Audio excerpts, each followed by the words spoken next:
बिस्मिल्लाहिर्रहमानिर्रहीम। Food and nutrition fact के साथ मैं हूं डॉक्टर मोहम्मद ईसा खान। सोल्यूशन की सीरीज़ में जो नेक्स्ट सोल्यूशन है वो लिक्विड सॉल्यूट के नॉर्मल सोल्यूशन है।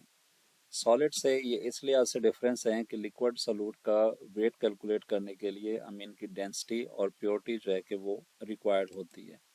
जिस तरह पहले डिफाइन किया था, normal solution is obtained by dissolving gram equivalent weight of substance in 1 liter of solution. So what is gram equivalent weight? It is molecular weight divided by its combining power. तो यहाँ पे हम दो liquid की example ले रहे हैं, एक हाइड्रोक्लोरिक एसिड की जिसकी कंबाइनिंग पावर 1 है और दूसरा सल्फ्यूरिक एसिड की जिसकी कंबाइनिंग पावर 2 है। सो हाइड्रोक्लोरिक एसिड का जो मॉलिक्यूलर वेट है वो 36 है, इसकी कंबाइनिंग पावर 1 है, तो लिहाजा इसकी जो इक्वलेंट वेट है वो भी 36.5 ग्राम है। सल्फ्यूरिक एसिड का मॉलिक्यूलर वेट 98 है, इसकी कंबाइनिंग पावर 2 है, तो यहाँ पे इसका जो इक्वलेंट वेट हमारे पास आ रहा है वो 49 ग्राम आ रहा है। तो यहाँ पे हमने थोड़ी सी चेंज किया कि वॉल्यूम को कम किया और उसके साथ नॉर्मेलिटी जो है कि उसको 1 के बजाय 0.1 नॉर्मल आज हम सोल्यूशन बनाएंगे कि 0.1 नॉर्मल 500 ml हम कैसे बनाएंगे।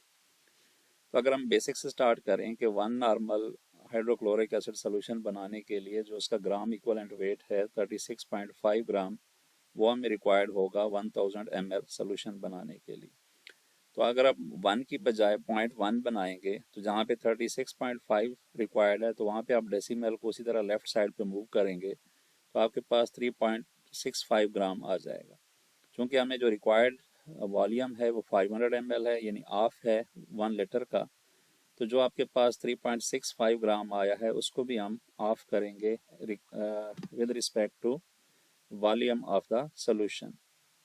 तो अब हमने 1.825 ग्राम कैलकुलेट करना है कि ये कितने ml से हमें मिलेगा। तो ये लेफ्ट साइड पे अगर आप देखें तो हमारे पास जो अवेलेबल हाइड्रोक्लोरिक एसिड है वो 25% प्योर है और उसकी जो डेंसिटी है वो 1.12 kg, mean 1 litre is equal to 1.12 kg। तो यहाँ पे हम कैलकुलेशन स्टार्ट करते हैं। तो 1.12 ग्राम जो है वो हमें मिलता है 1 ml में से।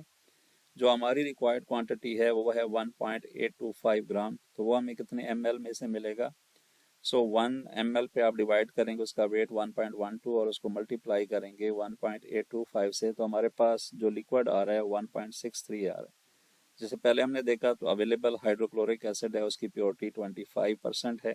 तो यहाँ पे अगेन हम कैलकुलेशन करेंगे कि 25% जो हाइड्रोक्लोरिक एसिड है वो हमें कितना चाहिए होगा कि जो हमें 1.63 ml pure sulphuric hydrochloric acid देगा। तो कैलकुलेशन से जब हम यहाँ पे कैलकुलेट करते हैं तो ये 6.25 ml बनता है। मीन कि अगर हमने जो वेट 1.825 ग्राम लेना है तो उसके लिए हमें 6.52 ml 25% हाइड्रोक्लोरिक एसिड लेंगे, उसका वॉल्यूम 500 बनाएंगे, तो ये जो सोल्यूशन हमारे पास बनेगा वो 0.1 नॉर्मल का सोल्यूशन होगा। सल्फ्यूरिक एसिड का भी मैंने 0.1 नॉर्मल कंसिडर किया है, लेकिन इसका वॉल्यूम फर्दर रिड्यूस करके 250 ml किया। सल्फ्यूरिक एसिड का मॉलिक्यूलर वेट 98 है, इसकी कंबाइनिंग पावर 2 है, इसका जो इक्वलेंट वेट है वो 49 है। तो लिहाजा जिस तरह पहले हमने कहा कि अगर हमें 1 नॉर्मल बनाना है तो हमें 49 ग्राम चाहिए, लेकिन हमने 0.1 बनाना है तो अगर 1 लीटर सोल्यूशन बनाएंगे उसके लिए हमें 4.9 ग्राम चाहिए, लेकिन यहाँ पे 1 लीटर का 1/4 पार्ट हमने बनाना है, तो लिहाजा 4.9 का भी 1/4 पार्ट हमें रिक्वायर्ड होगा, जो कि बनता है 1.225 ग्राम 0.1 नॉर्मल 250 ml सोल्यूशन बनाने के लिए।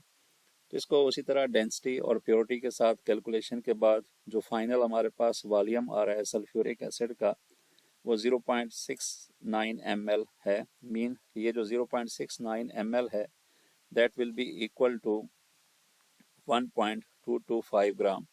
तो अगर ये 0.69 ml जो है कि हम लेंगे 250 ml वॉल्यूमेट्रिक फ्लास्क में और वॉल्यूम को हम 250 बनाएंगे तो हमारे पास जो सोल्यूशन बनेगा वो 0.1 नॉर्मल 250 ml सोल्यूशन होगा। जो तीसरी हमारे पास ऑप्शन होती है कि अगर आपके पास एक हायर कंसंट्रेशन का सोल्यूशन अवेलेबल है और उससे आप लो कंसंट्रेशन का सोल्यूशन बनाना है तो वहाँ से फिर हम जो है इस इक्वेशन के through C1 V1 C2 V2 से ले सकते हैं।